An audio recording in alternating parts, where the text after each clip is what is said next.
Peu importe votre âge, commencez dès aujourd'hui votre biographie.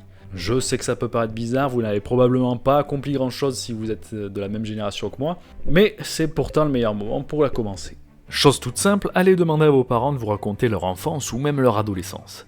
Il est fort probable qu'en plus de se plaindre en disant que ça remonte à longtemps, ils mettent un moment avant de nous sortir quelques anecdotes qui en plus seront décousues entre elles. C'est déjà une bonne raison pour commencer à collecter vos souvenirs dans un cahier ou un fichier Word, il faut battre le fer tant qu'il est encore chaud. Mais quel intérêt, me direz-vous ? En tant qu'historien et passionné de généalogie, la réponse me paraît simple. Personne ne le fait jamais. Je vous assure, c'est une horreur, même pour des personnages historiques célèbres, on a vraiment peu, voire pas du tout de détails sur leur enfance ou leur adolescence. Tenez par exemple, qui serait l'un des hommes les plus célèbres de l'histoire ? Jésus ?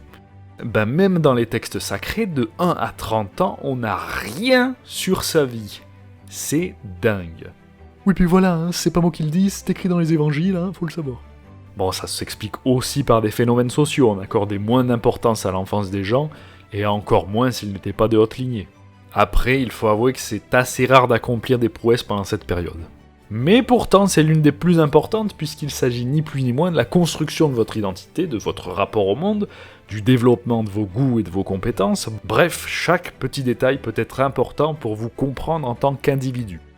Imaginez si vos grands-parents ou vos arrière-grands-parents vous avaient laissé de tels documents, à quel point ça vous aurait permis de mieux comprendre leur vie et leur manière de penser.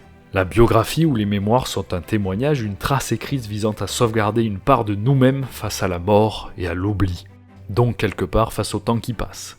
J'aurais été trop heureux d'avoir ce genre de document entre les mains en fouillant dans les archives familiales, et c'est pour ça que je vous conseille de commencer le plus tôt possible, à la fois pour vos futurs descendants et peut-être aussi pour les historiens du futur, voire pour vous-même dans 30, 40 ou 50 ans.